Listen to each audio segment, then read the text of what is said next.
There are three main ways to sell lots on eBay. In this video, I'm going to walk through each of the three ways from easiest to hardest using knives and then also plates as illustrative examples. I'm making this video because I think that lots are one of the most exciting ways that you can sell on eBay, and they've definitely jump-started my business from being a hobby into being more of a career. So knife lots is something that I pick up all the time just because the sell-through rate is so fast with knives in general. And because people really like knives, it doesn't matter the quality of the knife, what kind of knife it is, there's a way to sell it. So first, I started doing this with kitchen knives. These are not particularly in good shape. A lot of them are cracked, and I will just buy a lot like this. It comes in a flat, and then I'll sell it again as a lot in a flat. And that's the first way that you can flip lots. You buy a lot, you sell the lot. Somebody else is probably going to resell it. So you price them so that each individual knife is basically nothing, so that the person who's buying it from you is able to make a profit. So for example, I bought this lot for $2 or $3 and I sold it for $29. The second way you can do that is by taking a lot and parceling it out. So for example, I bought this flat of knives intending to sell it as a lot, the same as the other one, but then I was sorting through them in order to take pictures, and I found all of these anolins. They look like this. It says anolin on it. They're steak knives, and there was a whole set of them. There was a set of 8, and I was like, that's cool. And then there was also this knife here, which just sold this morning, and it's a Cutco 1063, which has a very good sell-through rate as well. And so those both came out of one flat. These have not sold yet. This has sold. This paid for all of it. So the flat that I got it out of cost me $3, and I was intending to sell it for $29, just like the last one. This sold for $20 today. These are listed for around $40, $45, and then I'll sell the remaining flat for a good another $25 there. So that's the second way that you can parcel out lots. And then the question, how did I know that these knives were worth pulling out of the lot? I didn't. I had to research it. So that's the one thing, when you're selling with lots, you're going to end up spending a lot of time researching. And you can either front load that, so when you're looking at lots for sale, you can be taking pictures and looking them up. You can be researching on Google, what kind of brand is that? Cutco, Quick Cut, Anolin, Kalin, Forstner, what kinds of knife brands are these? And then you can pick which lot to buy ahead of time like that. Or the other way is you can just buy lots for the dollar amount that you would be happy as your cost of goods if you were just going to resell it as a pile, and then go home and research the knives. And that's tends to what I do, just because I get tired when I'm out in the field. So that's why I'll pick up a knife lot like this for maybe $3 to $4, $5 max, because I know that I can make a good return even if the knives are not worth parceling out. And then if I come home and I start researching stuff and it turns out that they are worth parceling out, then that is just essentially extra money for the business model that I have set up. So those are the first two ways. You buy a lot and you sell a lot, or you buy a lot and you parcel it out into pieces and sell things individually.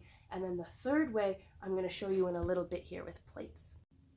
Okay, so the third way that you can sell lots as a reseller is by buying the lot for one specific piece and then offsetting your cost by selling everything out at volume pricing. This is a more complicated strategy, and it is trying to get around that fast nickel slow dime problem that a lot of resellers have. Like, we would all love to sell expensive inventory quickly all of the time. That's the goal.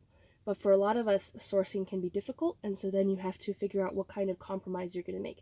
Am I going to buy items that take longer to sell but with a higher price point, or am I going to go more into the volume selling side of things and just keep moving inventory at low prices so that I always have quick cash? So this lotting strategy is trying to say, instead of having a slow dime or a fast nickel, what if I got a fast dime and a fast nickel? So for example, all of these boxes that you see are all Anchor Hocking Serrano pattern. I bought them for these plates that I'm showing you here. I think I can sell each set of plates, like a set of 4, for $25 pretty quickly. And if I wanted to sit on them longer, I could maybe sell them for $35, $39, but I'm moving soon, so I just need to get cash now. So I'm going to sell them in sets of 4 for $25. However, when I was at the auction, I couldn't buy just the plates. I had to be willing to buy all of it. So Then you get to make the calculus as a reseller. Do I have the space to process all of these, oh my gosh, cups? So many cups. Do I have space? Do I have the vases? Oh my goodness, they make vases. They make bowls. I don't, and a lot of people don't.